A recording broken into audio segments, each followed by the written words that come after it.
Najprej vas vse prav lepo pozdravljam. Sem Karmen Fifer-Bizjak iz Zavoda za gradbeništvo. Ker je tale moja predstavitev tik pred kosilom, se bom potrudila, da bo čim krajša.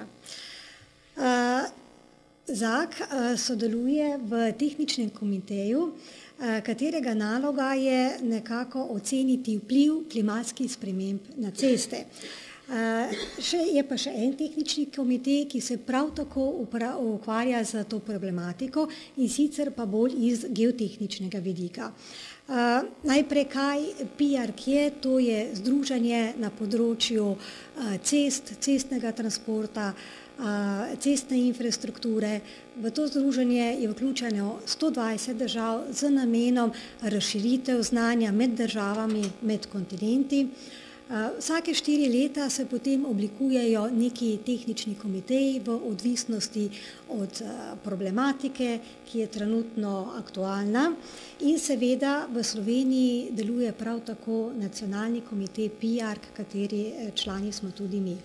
Kot sem že omenila, tale tehnični komitej 1,3 vpliv klimatskih sprememb na ceste.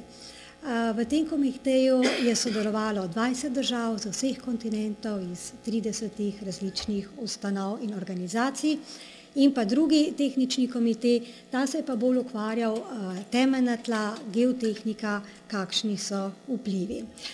In sicer, kot veste, tole mednarodno združenje klimatologov je prepoznalo v naslednjih 50, 100 letih segrevanje zemlje. V nekaterih regijah padavine se bojo povečale, v drugih regijah bo suša, povišanje morske gladine, zmanjšanje snežnih in ledenih površin in pa to, kar že danes ugotavljamo, povečanje ekstremnih dogodkov. Kako bo to vplivalo na našo cestno infrastrukturo? Danes se že pozna taljenja permafrosta v Severni Ameriki, priča smo poplavam v Evropi in tudi pri nas, večje število teh ekstremnih dogodkov, in potem na drugi strani posedanje cestnega nasipa v Franciji zaradi izsuševanja tal. Namreč prav Francija je tista država v Evropi, kjer prognoze nekako kažejo v naslednjih letih, prav v Franciji bo najvišje povišanje temperature v nekih konzervativnih variantah lahko tudi 6 stopinj. Naloga tega komiteja je bila pregledati, kako članice, kako po svetu se države odzivajo na to problematiko. In v ta namen smo izbrali veliko število strategij, modelov, ki jih poslušajo posamezne članice implementirati. In na podlagi vsega tega gradiva je komitej nekako predlagal način, postopek, kako naj bi se države spopadle z vplivom klimatskih sprememb na ceste. In sicer, recimo, tudi mi smo včasih debatirali, kaj ćemo zdaj, ne? A bomo v Sloveniji, ne vem, debelino tampona povečali ali ga bomo zmanjšali? Kaj pa potem, ko bo neka močna mrzla zima? Stvar gre v to smer, da se najprej v posamezni državi identificira lokacije, ker namreč tem spremembah bodo nekatere lokacije bolj podvržene, druge manj, nekatere mogoče nič. Najprej se potem identificira te lokacije in se zbere zadostno število podatkov. Naprej, za te lokacije se naredi ocena tveganja. Neka zelo obremenjena cesta je tam tveganje za zapore, za prometne težave veliko večje kot neka vaška cesta. V naslednjem koraku se predvideva razvoj strategij in pa tudi izvedba ukrepov prilagajanja. In vse to ničemur ne koristi, če potem vse te ukrepe potem ne integriramo v procese odločanja. Ukrepi prilagajanja. V tem dokumentu, ki bo na voljo čez par mesecev, so našteti ukrepi za vsakega od teh parametrov klimatskih sprememb. Tule sem jaz navedla v tem slajdu samo nekaj od njih. V tem dokumentu je to večje število predlaganih ukrepov prilagajanja ceste, recimo zaradi povišanja temperature, močnejšega vetra. In to bo neka pomoč, da bodo države za svojo problematiko izmed vseh teh ukrepov prilagajanja nekako našle ali svojo idejo ali pa način, kako se spoprijeti s temi težavami. Še nekaj primerov. Zdaj, kot smo preverjali, pregledovali vse te dokumente, je že kar nekaj strategij po državah, je pa tudi že nekaj primerov, kako bi rekli, dobre prakse. Recimo primer Nova Zelandija, cesta ob obali. Že sedaj se cesta z višjimi nasipi gradi na tak način, da upošteva to povišanje morske gladine vode zaradi klimatskih sprememb. Naprej Anglija je nekako oblikovala precej zanimiv pristop.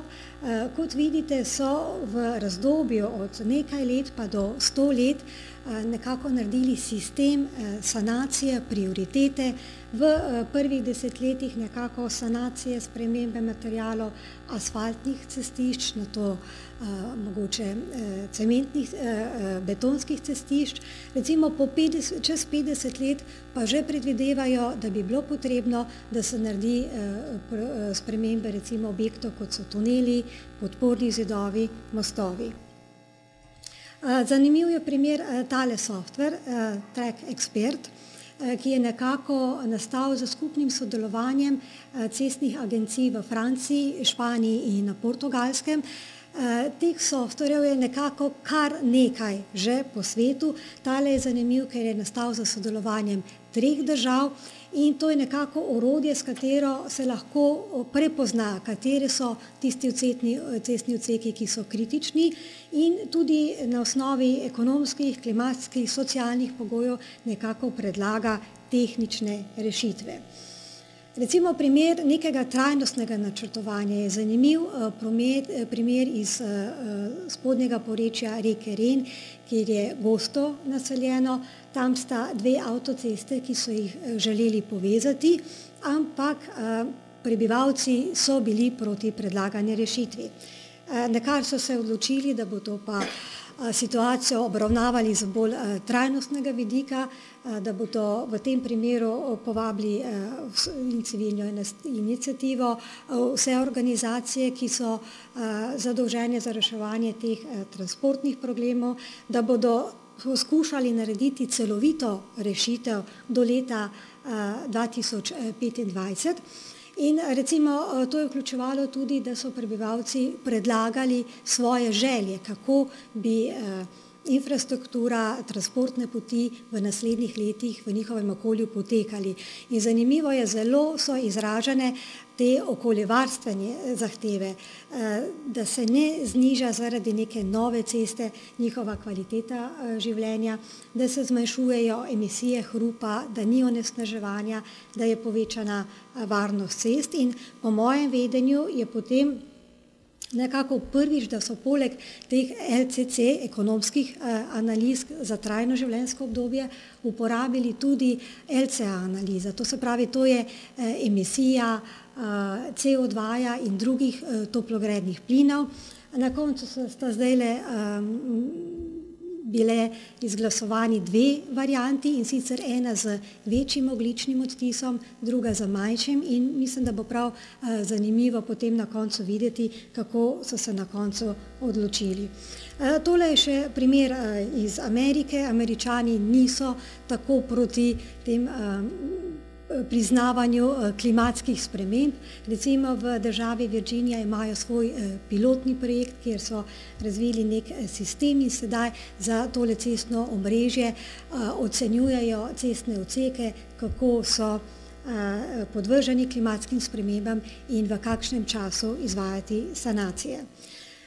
Na koncu bi povedala, da tale nekako predlagani postopek identifikacije vpliva klimatskih sprememb na ceste in reakcija na te vplive, ta strategija je bila predstavljena pred kakim mesecem v strokovni javnosti, bila je ocenjena dosti pozitivno in jaz ocenjujem tudi nekako, ko se bomo v Sloveniji tudi morali narediti v ta korak, da bomo razvili tele strategije, locirali naša mesta, ki so kritična in z vidika klimatskih sprememb ocenjujem, da bo takle predlagan način reševanja teh problemov nam prišel zelo prav. Hvala za pozornost.